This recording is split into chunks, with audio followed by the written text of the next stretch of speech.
ang mga pinakamainit na balita ngayong tanghali. NCRPO nakapagtala na ng ilang kaso ng stray bullet sa Metro Manila.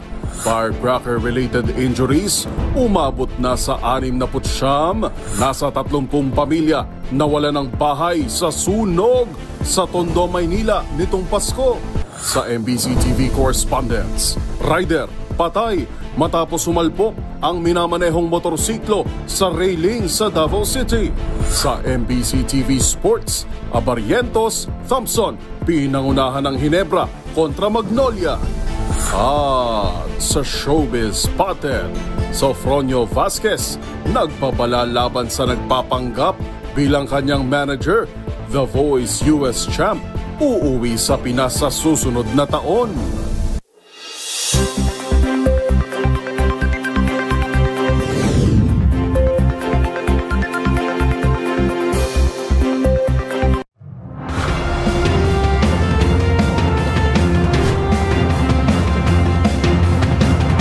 Bawat balita, makabuluhan.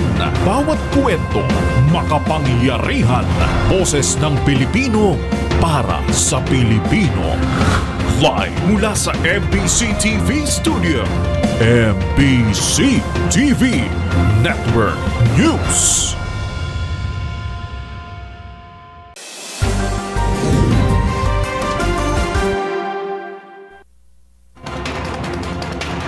Pilipinas, una sa ating mga balita.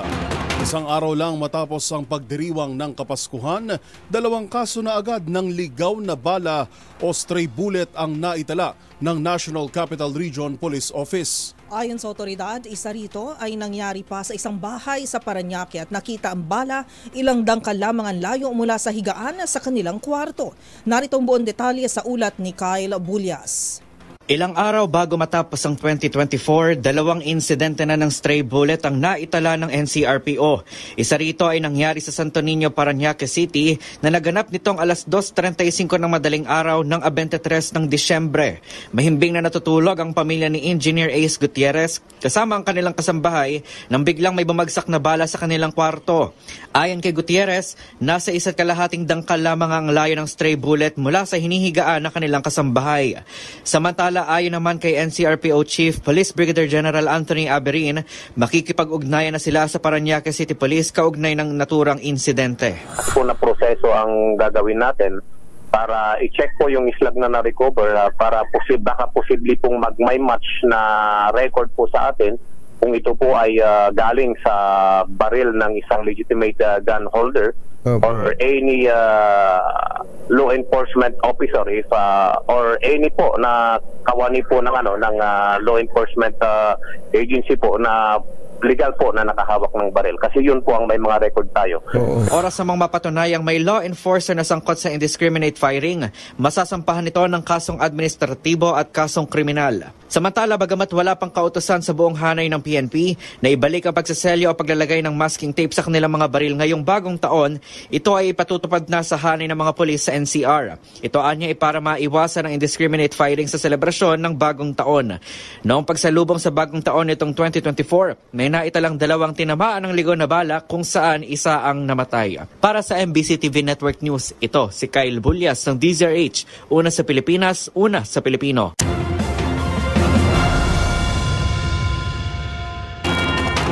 Samantala, umakyat pa sa 69 ang bilang ng mga nabibiktima ng paputok. 6 na araw bago ang pagpapalit ng taon. Sa datos ng Department of Health o DOH, ang naturang bilang ay naitala mula December 22 hanggang December 26. Mula sa nabanggit na bilang, 26 sa mga biktima ng paputok ay naitala lang kahapon. Mas mababa naman ito kumpara sa 52 kaso na naitala noong December 26, 2023. Samantala, sinabi naman ng DOH na 65 sa mga biktima ay lalaki, habang 4 naman ang babae. 86% ay biktima ng iligal na paputok, kabilang ang Boga, 5-star at Piccolo. Karamihan naman sa mga biktima ng paputok ay 19 anyos pababa na nasa 58, habang 11 ang edad 20 anyos pataas.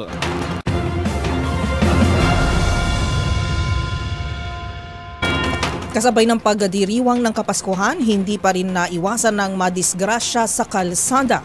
Sa datos ng Metropolitan Manila Development Authority o MMDA, naitala ang nasa 45 road-related accidents simula noong bisperas ng Pasko hanggang sa mismong araw ng Kapaskuhan. Ang buong detalye sa report ni Wina Pearl Hesoro. 45 aksidente sa kalsada ang naitala mula noong bisperas ng Pasko, December 24, hanggang sa araw mismo ng Kapaskuhan, December 25. Sa datos ng Metropolitan Manila Development Authority o MMDA, 31 road crashes noong bisperas ng Pasko ang naitala at 14 naman sa araw ng Pasko. Ayon sa MMDA, 18 driver at pasahero ang sugatan sa aksidente.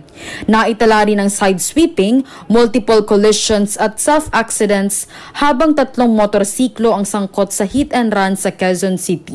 Patuloy pa rin ang pagbibigay paalala ng MMDA na mag-ingat sa pagmamaneho at sumunod sa batas trapiko. Para sa MBC TV Network News, ito si Wina Pearl Hesoro ng DZRH, una sa Pilipinas, una sa Pilipino.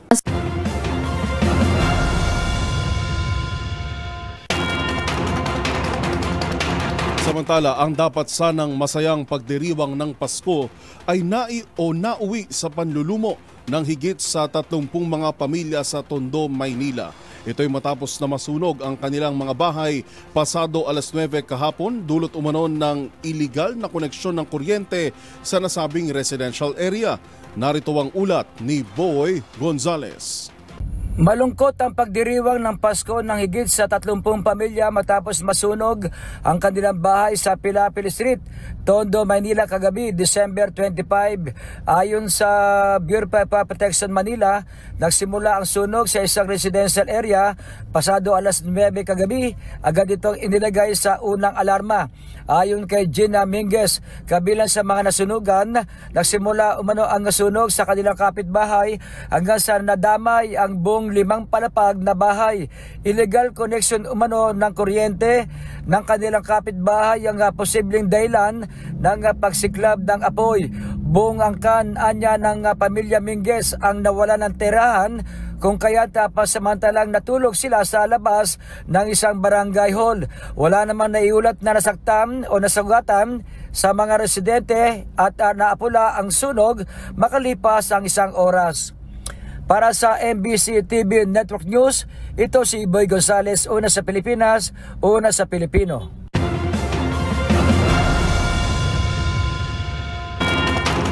Sa iba pang balita, inilatag na sa Quezon City ang nasa 22 firecracker zones at 2 fireworks display areas para sa mga magpapaputok sa bagong taon. Ito raw ay upang mapanatili ang kaligtasan sa lugar at upang matiyak din na walang lalabag sa ordinansa, lalo na ang paggamit ng mga ipinagbabawal ng mga paputok. Ang mga detalye hatid sa atin ni Val Gonzales. Kasado na ng lokal na pamahalaan ng lungsod Quezon at Quezon City Police District ang itinalagang mga community firecracker zones at fireworks display areas para sa mga magpapaputok sa pagsalubong ng taong 2025. Ayon kay QCPD Acting District Director Police Colonel Melesio Buslig Jr., ang 24 na mga lugar na ito ay maigpit na babantayan ng pulisya upang matiyak ang kaligtasan ng publiko. Sabi ng opisyal, ipatutupad ng QCPD ang mga ordinansa at mga batas na sumasaklaw sa pagbibenta, paggamit at paggawa ng mga pinagbabawal na paputok tulad ng Watusi, Piccolo, Pop-Up, 5-star at maraming iba pa.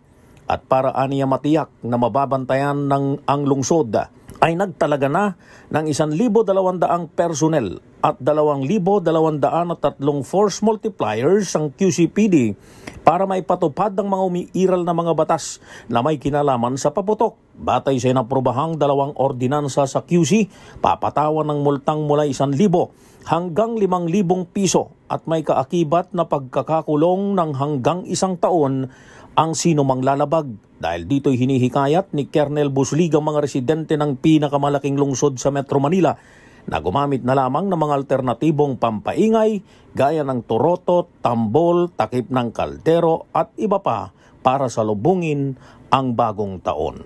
Para sa MBC TV Network News, ako si Val Gonzales, DZRH, una sa Pilipinas, una sa Pilipino.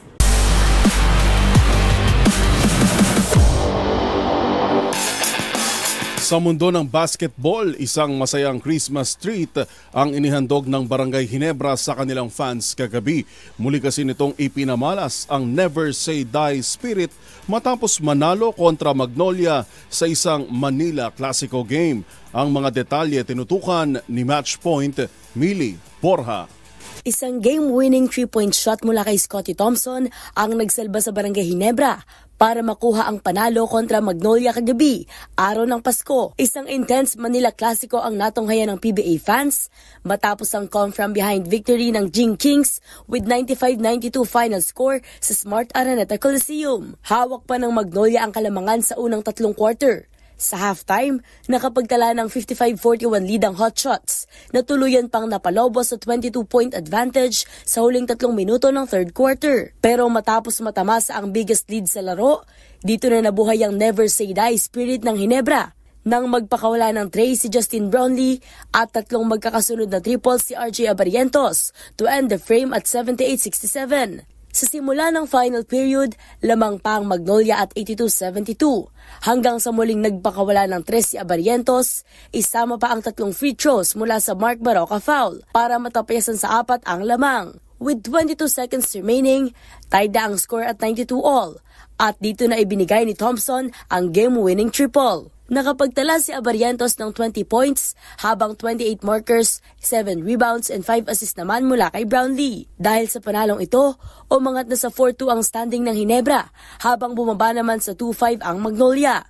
Para sa MBC TV Network News, ito si Mili Borja, una sa Pilipinas, una sa Pilipino.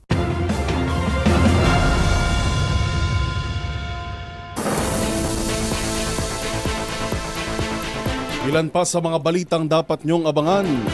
Ilang mamimili nagulat sa doble taas presyo ng buko. At sa MBC TV Global, halos 50 individual nasawi sa Pakistan airstrike attack. Karamihan sa mga biktima, mga babae at bata. Yan at iba pa sa pagbabalik ng MBC TV Network News.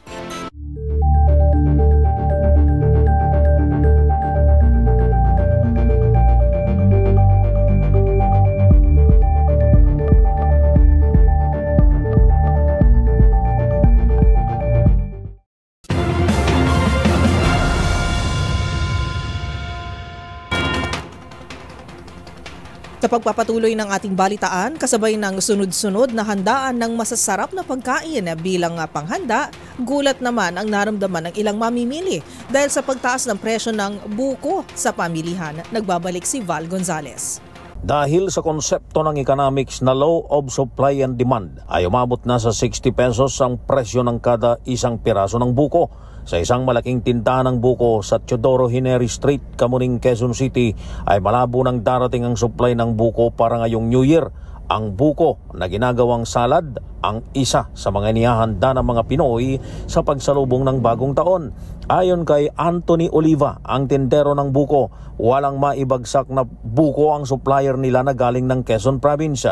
Iniibit na rin daw ng mga biyaherong supply ng buko na pangsalad at ilalabas lamang aniya isang araw bagong taon. Ito anay ang dahilan kung bakit bibihira na ngayong makita ang pangsalad na buko sa mga palengke sa NCR at kung meron man ay mataas ang presyo. At dahil 60 pesos na nga ang presyo ngayon ng buko ay nagugulat ang mga mamimili sa taas ng presyo.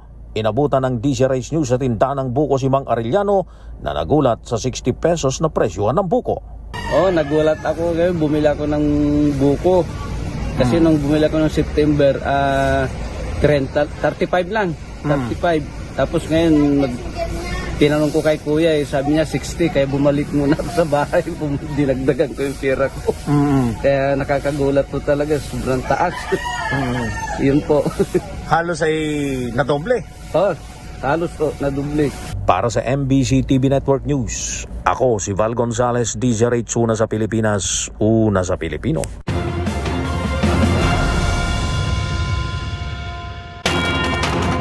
Anim na araw naman bago natin salubungin ang taong 2025, dagsana ang mga mamimili sa mga tindahan sa Divisoria ng Torotot. Kasabay nito muli namang nagpaalala ang Department of Health na gumamit na lamang ng mga pampaingay gaya ho ng Torotot upang maging ligtas ang ating pagsalubong sa bagong taon. Ang buong detalye nagbabalik si Boy Gonzales. Ilang araw bago ang pagsalubong ng bagong taon na simula ng dagsain nang mamimili ang tindahan ng Torotot sa Divisoria. Dito lamang sa kahabaan ng Tabora Street sa Binondo Side, nakailera ang mga tindahan ng Torotot na gawang China. Pwedeng bumili ng retail at wholesale. Mas makakamura ka pag wholesale ang binili mong Torotot. Halimbawa, pinakamalit nasa 10 piso lang ang bawat isa kung bibili ka ng 1 dosena. 20 hanggang 25 pesos naman ang kada isang piraso conforme sa laki ng Torotot. Pinakamalaking naman na o 6 na layer kapag wholesale, 45 pesos kada piraso naman, 65 pesos hanggang 70 pesos. May binibenta rin gawang lokal na Torotot na pwede mong gawing sombrero na mura rin ang halaga. Kaugnay nito, muli na nawagan ang Department of Health sa publiko na mas mainam na gumamit na lamang ng Torotot sa halip na magpaputok sa pagsalubong ng bagong taon. Para sa MBC TV Network News, ito si Boy Gonzales, una sa Pilipinas, una sa Pilipino.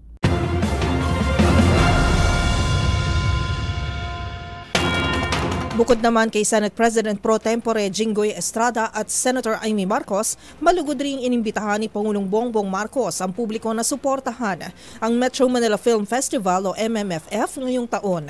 Ayon kay Pangulong Bongbong Marcos, bahagi na ng ating buhay bilang Pilipino ang mga pelikulang ipinapalabas rito na sumasalamin din sa ating kwento. Ang buong detalye hatid sa atin ni Let Narciso. Inimbitahan ni Pangulong Ferdinand Marcos Jr. ang mga Pilipino na panoorin ang mga pelikulang tampok sa Metro Manila Film Festival ngayong taon. Sa kanyang mensahe, binati ng Pangulo ang MMFF na nasa ika-50 taon na ngayon. Binigyang diin ito na ang MMFF ay bahagi na ng buhay at kultura bilang Pilipino dahil ang mga pelikulang bumibida dito ay kwento ng mga Pilipino. Naniniwala si Pangulong Marcos na ang mga kalahok na pelikula ay siguradong magbibigay saya at mag-iiwan ng aral. Kaya naman hinikayat nito ang bawat pamilya at magbabarkada na suportahan ang 10 pelikula ng Metro Manila Film Festival. Ang kilikin po natin ang kwentong Pilipino. Suportahan po natin ang Metro Manila Film Festival 2024. Isama ang buong pamilya, buong barkada at panoorin ang 10 pelikula na handog ng MMFF. Ang MMFF 2024 na nagsimula kahapon araw ng Pasko ay tatagal hanggang January 7, 2025 sa buong bansa. Para sa MBC TV Network News, ito si Let Narciso, una sa Pilipinas, una sa Pilipino.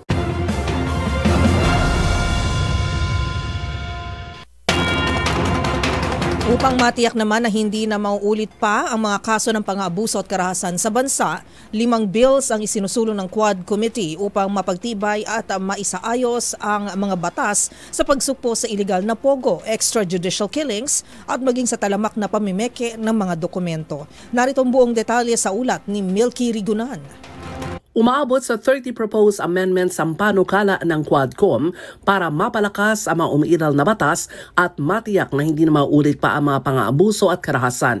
Ayon kay Surigao del Norte Representative Robert Ace Barbers, tagapamuno ng Quadcom, layunin ito na maayos ang mga butas sa kasalukuyang legal framework sa pagsugpo sa pogo, extrajudicial killings at talamak na pagkuha ng mga peking dokumento ng mga dayuhan. Paliwanag ni Barbers, lumabas sa hearing pinag-aralang mabuti ng mga local at foreign crime syndicates ang mga kahinaan at butas ng ating mga batas at ginamit ito para magawa ang kanilang mga illegal na gawain sa ating bansa. Ang 5 inisyal na panukala ay ang pagturing sa EJ case bilang heinous crime, tuluyang pagbabawal sa operasyon ng mga pogo sa bansa, civil forfeiture sa mga illegal na ari-arian na nakuha ng mga dayuhan, agad na pagkansela sa mga birth certificate na nakuha ng mga dayuhan at mabigat na parusa laban sa conspiracy at espionage espionage. Sabi pa ni Barbers sa mga pagdinig ng Quadcom, napatunayan ang culture of impunity ng Duterte administration base na rin sa testimonya ng pamilya ng mga biktima ng EJK, resulta ng war on drugs ng nagdaang administrasyon. Nabuo ang Quadcom nang madiskubre ang 3.9 billion pesos na nasabat na illegal drugs sa Mexico, Pampanga noong September 2023. Para sa MBC TV Network News, ako si Mil Gregunan, una sa Pilipinas, una sa Pilipino.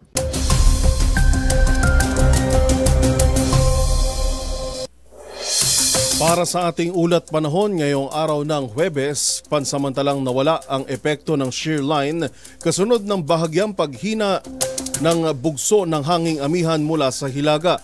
Gayunman, asahang makararanas pa rin ng light to moderate rains ang Cagayan Valley at Cordillera Region. Sa nalalabing bahagi ng Luzon kasama ang Metro Manila, asahan ng mas maaliwalas na panahon.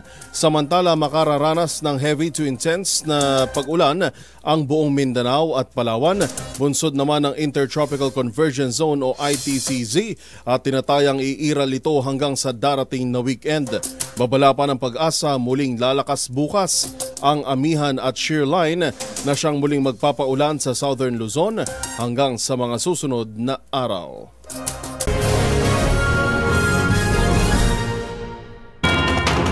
Umabot naman sa halos 50 ang bilang ng mga nasawi at 6 ang sugatan sa isinagawang airstrike attack ng Pakistan sa Afghanistan. Ayon sa report, karamihan sa mga naging biktima ay mga babae at inosenteng bata. Panuulit pakinggan po natin ang ulat na ito.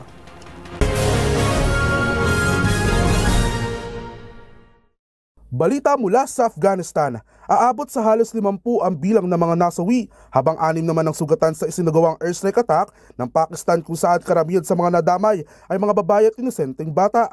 Ayon sa Afghan Taliban, dahil dito mas titindi pa ang tensyon sa pagitan ng dalawang bansa kung saan karamihan sa mga biktima ay mga refugee mula sa Waziristan region. At asahan raw umano ang kanilang paghihiganti laban sa Pakistan.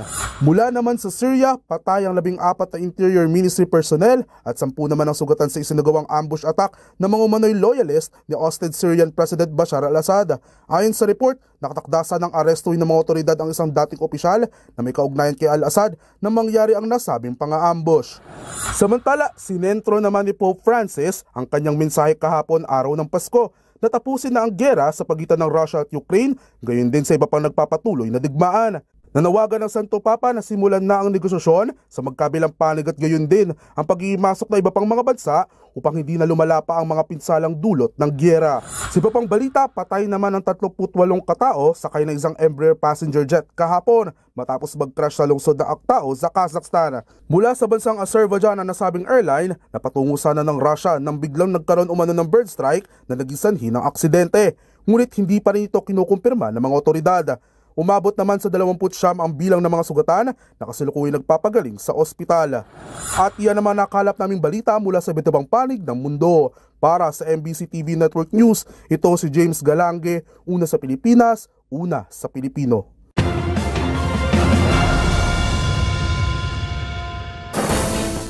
Narito mga balitang dapat ninyong abangan. Adjusted case rates ng PhilHealth bunga ng pagpupursige ayon kay Senator Bong Go. Para sa MBC TV correspondents, rider patay matapos sumalpok ang motorsiklo sa railings sa Davao City. Sa Hoy, bawal yan, parusa sa littering o pagkakalat, alamin. Sa MBC TV Sports, kampo ni John Amores apila umano sa pagtanggal ng kanyang professional license. At sa Showbiz Spotted, Sofronio Vasquez nagbabala versus nagpapanggap bilang kanyang manager.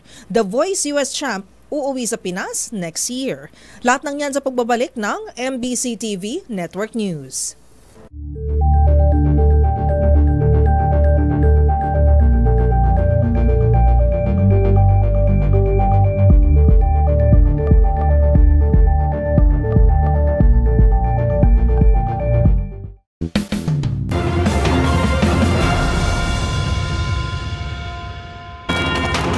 Sa iba pang mga balita, nasa hanggang 50% na ang kabuang na isasaayos at itinaas ng case rates ng Philippine Health Insurance Corporation o PhilHealth simula nitong Nobyembre.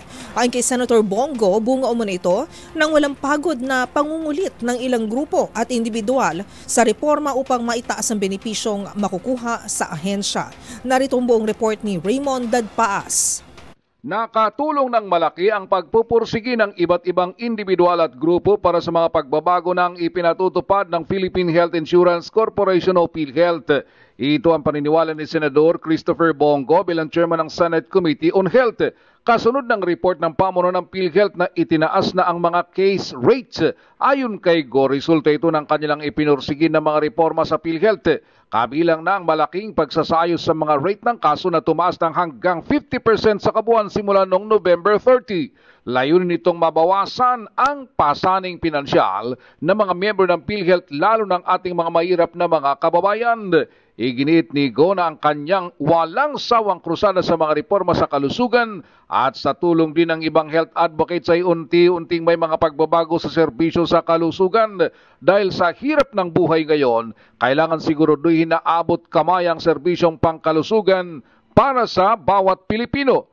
Ang mga reformang ito ay inilahad sa isang pagdinig noong December 18 ng Senate Committee on Health ni PhilHealth Executive Vice President at Chief Operating Officer Eli Dino Santos kasama ang mga adjusted case rate. Kaisa si Senador Bongo sa mga umalma sa desisyon ng Bicameral Conference Committee o BICAM sa 2025 national budget na bigyan ng zero subsidy ang PhilHealth para sa 2025 sa kabila ng 74 billion pesos na inirekomenda ng Malacanang.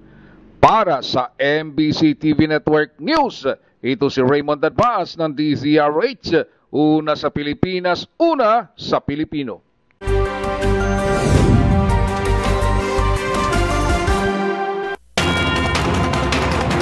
Patay naman ng isang rider mula Davao City matapos nitong salpukin ang railings sa kalsada.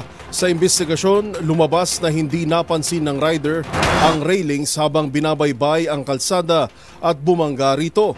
Yan at ang iba pang mga rumarapidong balita mula sa probinsya, hatid ng iba't ibang istasyon sa ilalim ng MBC Media Group.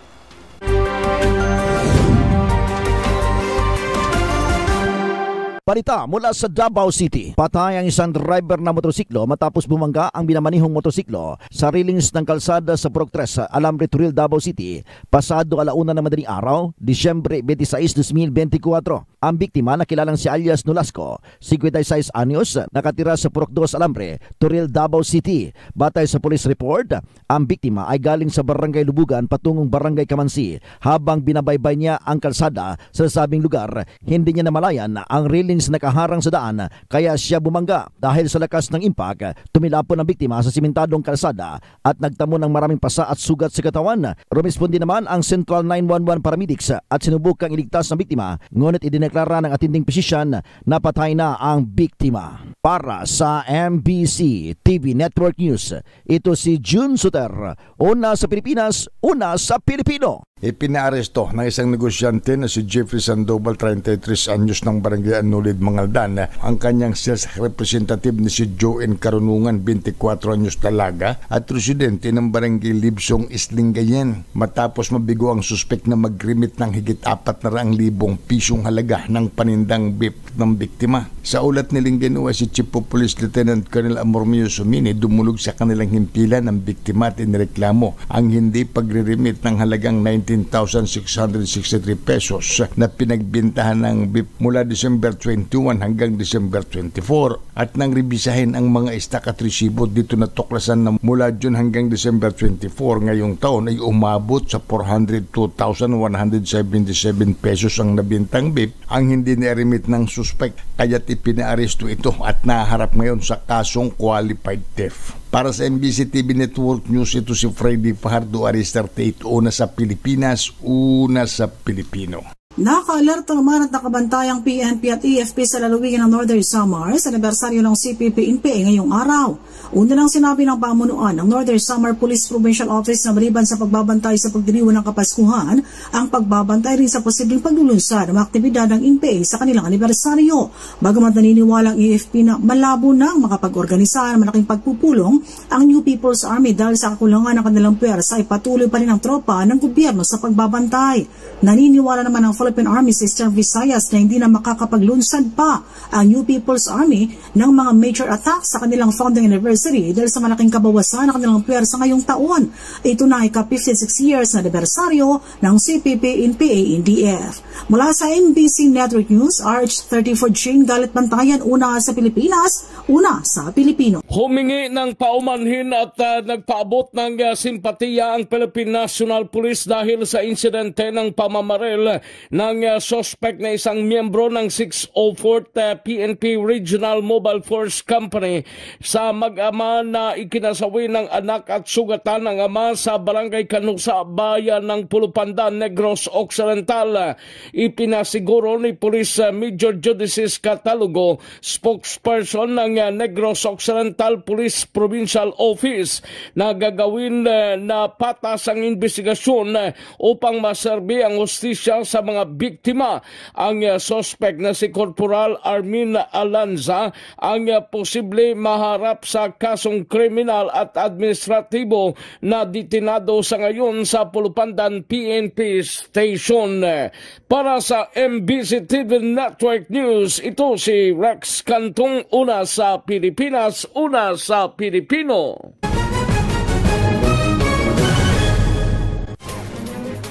Ngayong kabi-kabila ang mga selebrasyon na buhat ng holiday season, siguruhin pa rin natin na ang kalat mo, tapon mo. Ayon kasi sa annual report ng Metropolitan Manila Development Authority o MMDA, noong 2023, higit sa 16,000 na Pilipino ang nasita dahil sa pagtatapon ng basura sa mga pampublikong lugar.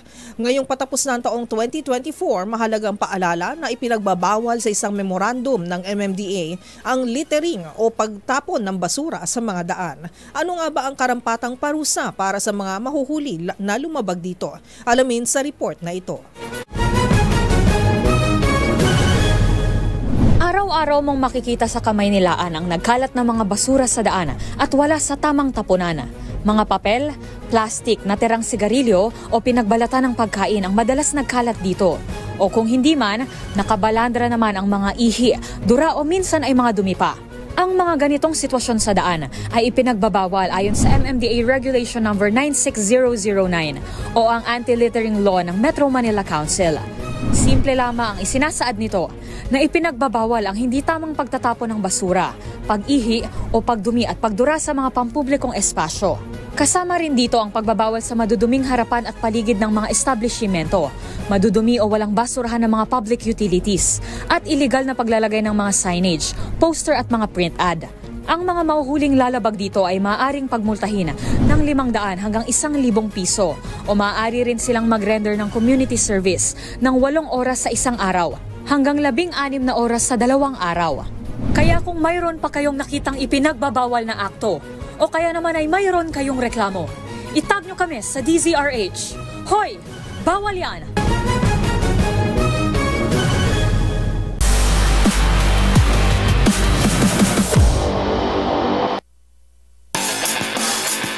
Samantala, sa mundo ng sports, plano umanong umapela ng kontrobersyal na PBA player na si John Amores sa pagbawi ng kanyang professional license.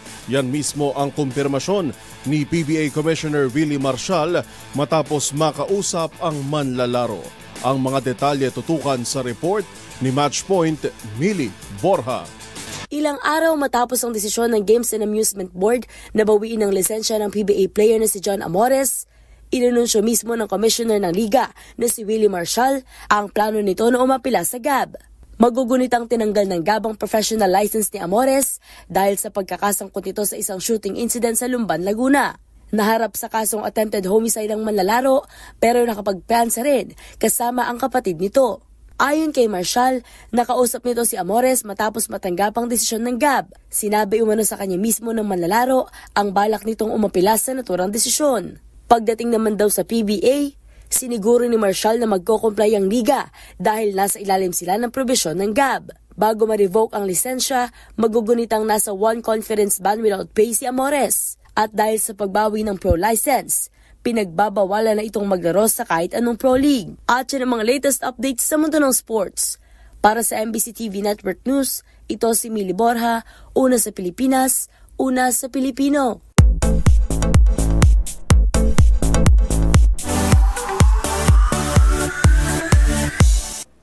Kabilang sa mga highlight ngayong huling buwan ng taon ang historic win ng Pinoy singer na si Sofronio Vasquez sa The Voice USA. Pero ilang linggo pa lamang matapos ang kanyang pagkapanalo, mayroon agad gumagamit sa kanyang pangalan para makapangloko. Ang babala ng mga awit tungkol sa nagpapanggap bilang kanyang manager daw, tutukan sa Showbiz Report na ito.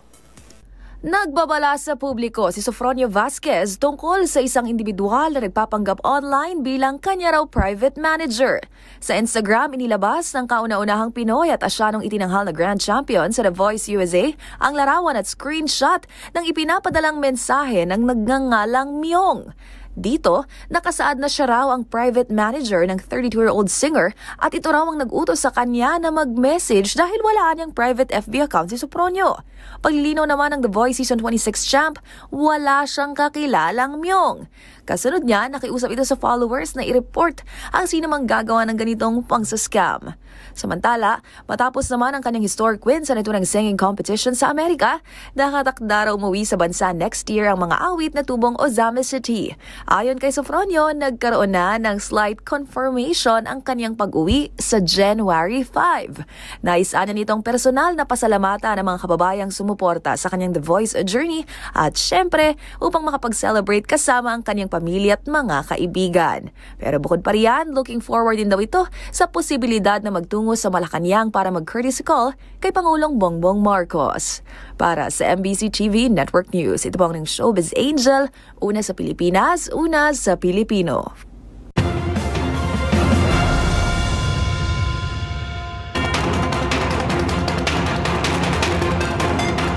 At yan na po ang mga nakalap naming balita ngayong huling Huwebes ng taon. Ngunit partner Miss Kay, hindi pa natatapos ang bilangan. Dahil 6 na tulog na nga lang at sasalubungin na natin ang taong 2025. At to be exact ay 5 days, 11 hours and 1 minute. Grabe ka naman. Parang pampakaba. Ito, si Yuel Reyes. Maraming salamat partner. Advance Happy New Year sa ating lahat. Advance Happy New Year. Yes, at kasabay ng pagsasara ng 2024, mayroon po tayong pasabog sa darating na Lunes at Martes na dapat ninyong pakaabangan. Siyempre, at balikan. Ako naman po si Karen Oyong. Kita-kita tayong muli bukas, araw ng Biyernes, para sa mga balitang makabuluhan, mga kwentong makapangyarihan. Hatid pa rin ang boses ng Pilipino para sa Pilipino. Ito ang MBC TV Network News. Una sa Pilipinas, una sa Pilipino.